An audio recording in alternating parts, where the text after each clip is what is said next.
بسم الله الرحمن الرحیم. د ورډ 2001 یو بل درس راغلاست.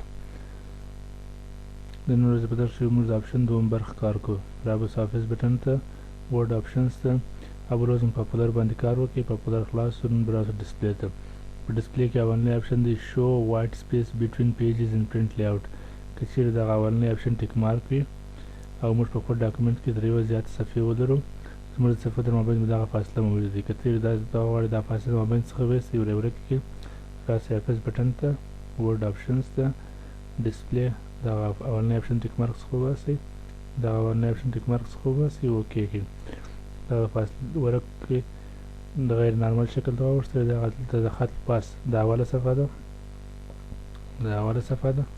او دا بله صفحه ده.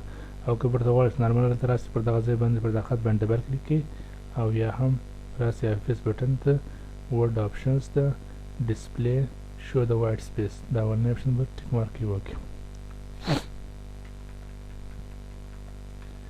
د دې څخه بعد درو موږ تاسې کولی شئ یو ټکس ته بکګراوند یا ټکس داسې هایلایټ کړو. دلته راځو، ګورئ هر کلر چې غواړئ ورکوئ. که چیرې ته نه غواړئ چې دا ټکس هایلایټ کړې، ته کولی شئ دا برته انتخاب کړې او دلته راسئ ورته ووایئ چې نو کلر. مګر موږ کولی شو د آپشن د لارې څخه هم دغه آف کړو.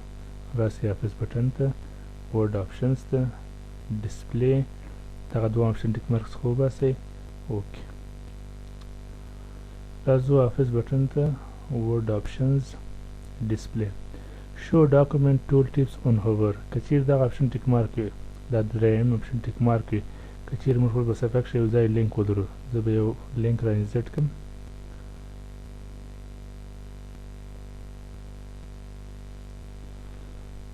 www دا ګوګل ادرس به زه را انزرټ کړم.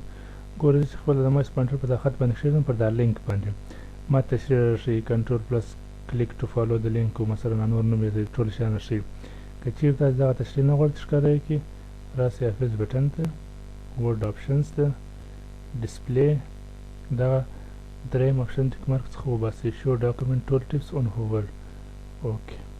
اوس که دلته پوینټر کښېږدم، ما تشریح مشریح نه راښیي.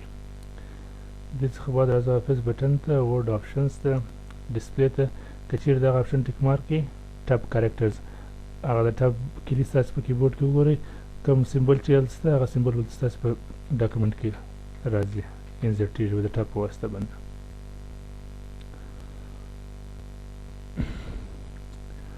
دوم دا به ټیک مارک څه وروسته راشي سپیسز ته. که دا چیرې ټیک مارک کړي، اوکې. که چیرې تاسې د سپیس هغه غټ ورډ بټن ستاسې په کیبورډ کې سپیس کښېکاږئ، د سپیس په ځای به داسې نقطې راځي. کله چې تاسې سپیس ورکوئ یو ټکس ته، هغه به داسې نقطې اخلي. آفیس بټن، ورډ آپشنز، ډسپلی، دا به ټیک مارک. دا بل د پاراګراف مارک دی، په خط پاراګرافونه ښیي څو پاراګراف لري خپل په صفحه کې، 1 2 3. دغه علامه ده ستاسې فکر دی. ورډ آپشنز، ډسپلی، دا به هم دغه څخه وباسو.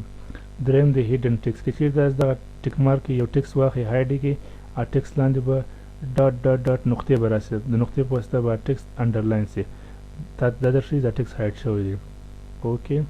که زه چیرې راسم ته مثلا دغه اوله جمله واخلم، هایډ یې کړم، اوله جمله رابسم هوم ټب ته، د فونټ ډایلاګ باکس ته، دلته راسئ، هیډن ټکس انتخاب کړئ، اوکې. اوس ګورئ لاندې یو نری ټکي ټکي ټکي ټکي خط تېر شوی دی، یعنې دا ستا ټکس معلوموي، دا ستا دغه ټکس هایډ شوی دی. راسه آفیس بټن، ورډ آپشنز، ډسپلی.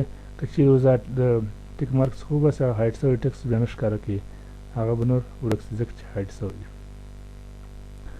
دې څخه بعد راځو ورډ آفیس ډسپلی، راځو آپشنل هایفن. که چیرې دا تاسې انتخاب کړئ، که انتخاب نه کړئ، دا د هایفن دپاره دی. که تاسې یو وخت چیرې فکر کړی چې تاسې یو لغات یې مثلا ډېر ورډ سپیلینګ ولري، او مثلا هغه یو څه توري دلته په دې ساحه کې مثلا دلته پاتېږي، یو څه یې راځي دومې جملې ته، هغه مابین کې کوم هغه هایفن ورکړي، هغه ته وایي آپشنل هایفن. یعنې که چیرې هغه ټیک مارک کړو، آپشنل به وي. که چیرې غوښتل شي ټیک مارک به راځي، که ضرورت وکړو نو نه به راځي. هغه بیا انشاءالله موږ دلته په دغه نورو ټبونو کې وایو، په انزرټ کې به انشاءالله ووایو. رابطه آفیس بټن په انزرټ کې نه وبخښئ، په پیج لی اوټ کې و. رابط آفیس بټن ته ورډ آپشنز ته ډسپلی که چیرې دلته راسي آبجیکټ انکر که چیرې تاسو دغه آپشن ټیک مارک کړئ ستاسو په صفحه کې کوم آبجیکټ وي یعنې مطلب عکس وي رسم وي کوم شي پې هر شی چې مطلب یو آبجیکټ وي دغه آبجیکټ سره به داسې یو علامه راځي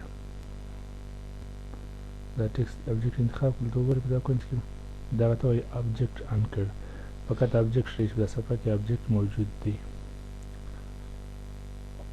رابط آفیس بټن ورډ آپشنز ډسپلی او که دا ټیک مارکس څخه وباسي دغه آخري آپشن کې ټیک مارک شو آل د فارمټینګ مارکس دغه پورته ټول مارکونه به ښیي که چیرې تاسې مخکې انزرټ کړي وو اوکې ګورئ د پاراګراف مارک وګورئ مخکې موږ کار کوي د ټب علامه وګورئ موږ مخکې کار کوي د سپیس علامه وګورئ موږ مخکې کار کوي د انکر د وګورئ ښیي دغه سره د هیډن ټکسټ لاندې خط وګورئ ښیي دا د دغه وظیفه سو آفیس بټن ورډ آپشنز ډسپلی دا به ټیک مارک څخه وباسو او د پرنټینګ دپاره زه یو بله کوچنۍ ویډیو څه راځي به ترتیبوم ستاسو په خدمت کې در وسپارم بیا تاسو کولای د هغه څخه استفاده وکړئ تر بله درس مو خدا